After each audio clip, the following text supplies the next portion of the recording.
The 3-foot boundary restriction around the opening of a Class I Division II room exists to prevent the accumulation of ignitable vapors or gases near the opening. Class I Division II areas might contain flammable gases or vapors during normal operation, so minimizing ignition potential within 3 feet of the opening is crucial. Explosion-proof rated switches and overrides are necessary inside the Class I Division II room because they are designed to prevent sparks or arcing which could ignite the vapors or gases. The explosion-proof rating ensures these devices can withstand the potentially explosive environment within the room. Proximity sensors mounted outside the room and in the corridor are not required to be explosion-proof rated or intrinsically safe if they are outside the 3-foot boundary. This is because the corridor is not considered a hazardous location. The negative pressurization of the room further helps prevent vapors or gases from escaping into the corridor. As long as the proximity sensors are mounted outside the 3-foot boundary and the room maintains negative pressure relative to the corridor, they don't pose an ignition hazard. Therefore, they don't need to be explosion-proof rated or intrinsically safe. However, proper installation and maintenance of the sensors are vital to prevent potential hazards. To further elaborate on the requirements for electrical equipment in Class I Division II locations, let's delve into specific aspects of the National Electrical Code, or NEC. Firstly, it's essential to understand the definition of a Class I Division II location. According to the NEC, this is an area where flammable gases, vapors, or liquids are handled, processed, or used, but in which these materials are normally confined within closed containers or closed systems from which they can escape only in case of accidental rupture or breakdown of such containers or systems, or in case of abnormal operation of equipment.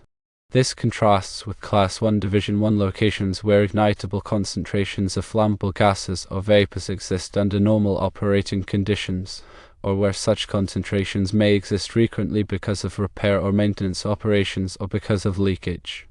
Because of the potential for explosive atmospheres, equipment used in Class I Division II locations must be designed and installed to minimize the risk of ignition.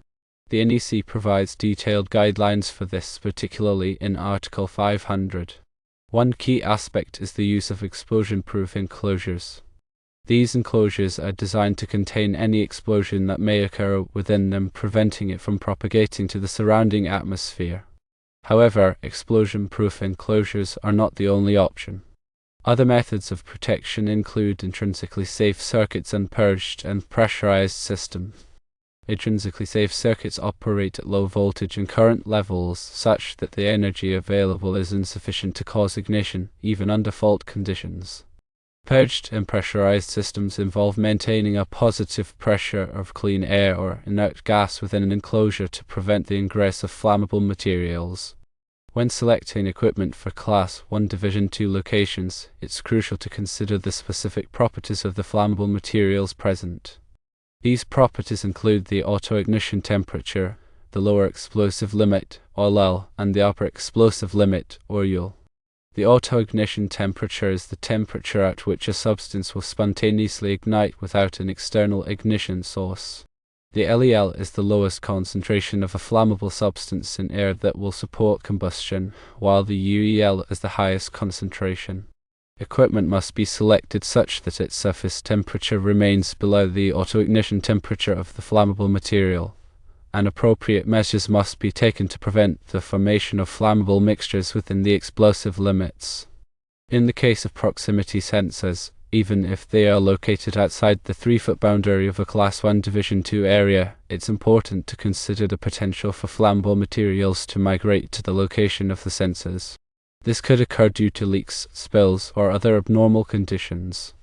Therefore, it may be prudent to select sensors that are rated for use in hazardous locations, even if they are not strictly required by code. Another important consideration is wiring and cabling.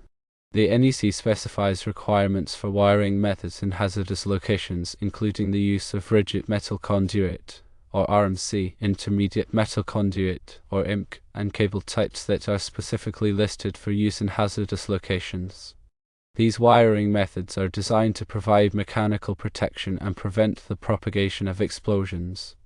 In addition to the NEC, other standards and regulations may apply to electrical equipment in Class 1 Division 2 locations.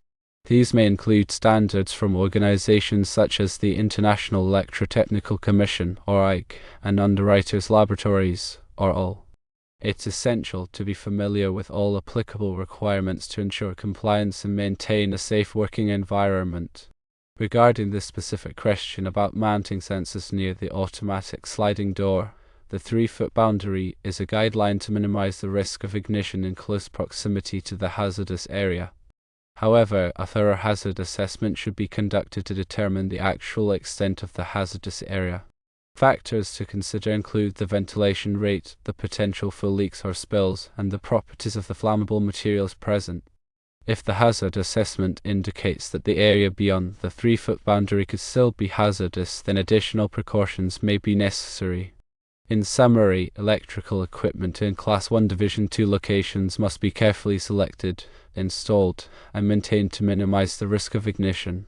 The NEC provides detailed guidelines for this, and other standards and regulations may also apply.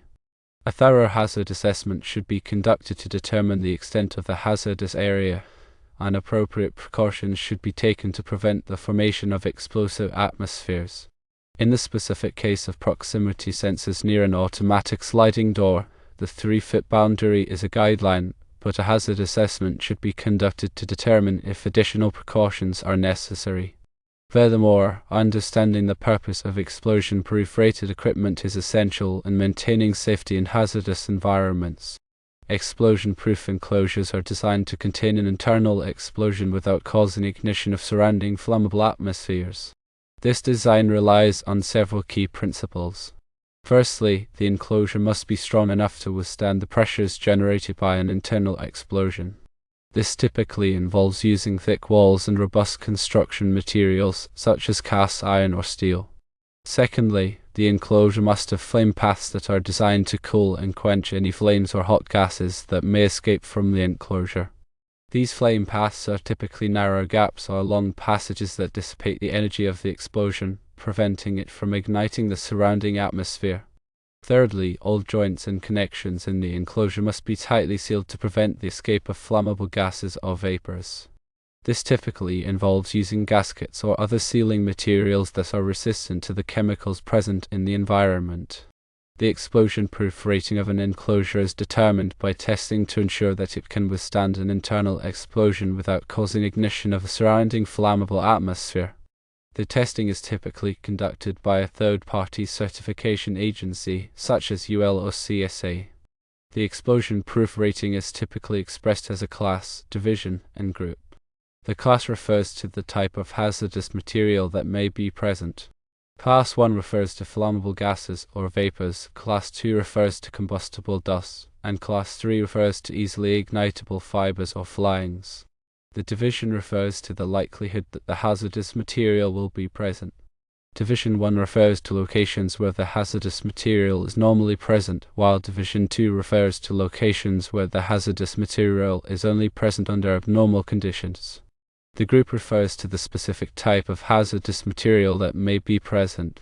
The groups are based on the ignition temperature and explosion pressure of the hazardous material. Examples of common groups include Group A, Group B, Group C, and Group D for flammable gases and vapors, and Group E, Group F, and Group G for combustible dusts. When selecting explosion-proof equipment, it's important to choose equipment that is rated for the appropriate class, division, and group for the hazardous materials that may be present in the environment. It's also important to ensure that the equipment is properly installed and maintained to ensure that it continues to provide the required level of protection. This includes regularly inspecting the enclosure for damage, ensuring that all joints and connections are tightly sealed, and replacing any damaged or worn parts. In addition to explosion-proof enclosures, other methods of protection are available for use in hazardous locations. These include intrinsically safe circuits, purged and pressurized systems, and non-incendive equipment. Intrinsically safe circuits are designed to limit the energy available in the circuit to a level that is too low to cause ignition, even under fault conditions. Purged and pressurized systems involve maintaining a positive pressure of clean air or inert gas within an enclosure to prevent the ingress of flammable materials. Non-incentive equipment is designed to not produce sparks or hot surfaces that could cause ignition. The selection of the appropriate method of protection depends on the specific application and the hazardous materials that may be present. It's important to carefully evaluate all of the available options and choose the method that provides the best level of protection for the specific situation. In conclusion, explosion-proof rated equipment plays a crucial role in maintaining safety in hazardous environments. Explosion-proof enclosures are designed to contain an internal explosion without causing ignition of surrounding flammable atmospheres. The explosion-proof rating of an enclosure is determined by testing to ensure that it can withstand an internal explosion without causing ignition of a surrounding flammable atmosphere. When selecting explosion-proof equipment, it's important to choose equipment that is rated for the appropriate class, division, and group for the hazardous materials that may be present in the environment. It's also important to ensure that the equipment is properly installed and maintained to ensure that it continues to provide the required level of protection. Other methods of protection are available for use in hazardous locations, including intrinsically safe circuits, purged and pressurized systems, and non-incentive equipment. The selection of the appropriate method of protection depends on the specific application and the hazardous materials that may be present. Considering the electrical aspects of installing equipment in hazardous locations such as Class 1 Division 2 areas is important. Electrical safety in hazardous locations is governed by standards and codes that dictate the types of equipment, wiring methods, and installation practices to be used. One of the most important considerations is the selection of equipment that is suitable for the specific hazardous location. This means choosing equipment that is designed and tested to prevent ignition of flammable gases, vapors, or dusts that may be present. As previously discussed, explosion-proof enclosures are one common type of equipment used in hazardous locations. These enclosures are designed to contain any internal explosion and prevent it from propagating to the surrounding atmosphere. However, explosion-proof enclosures are not the only option.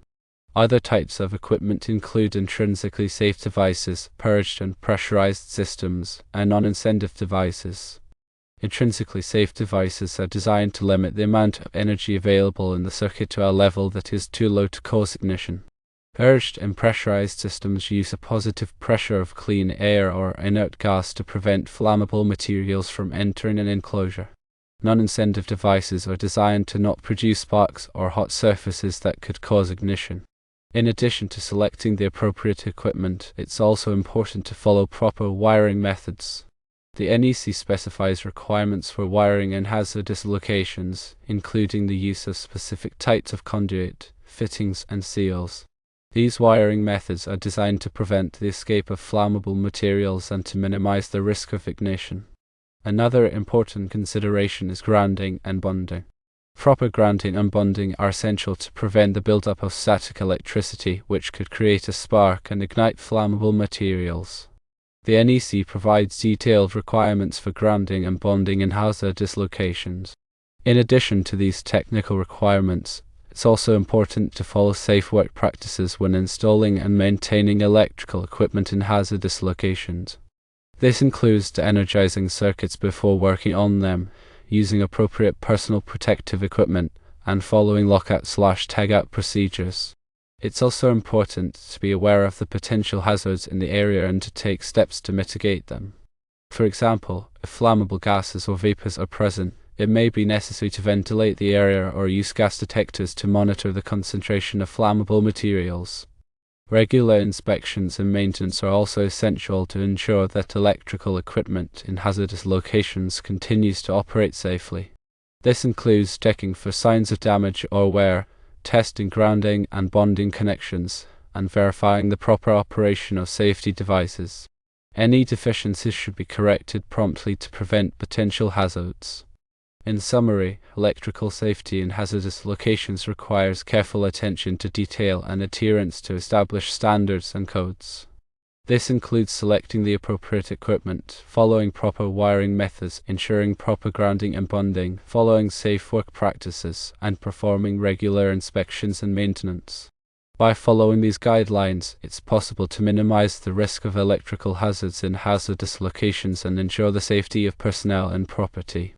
The concept of negative pressurization, as it relates to Class 1 Division 2 areas, is a crucial aspect of preventing the migration of flammable substances and ensuring safety.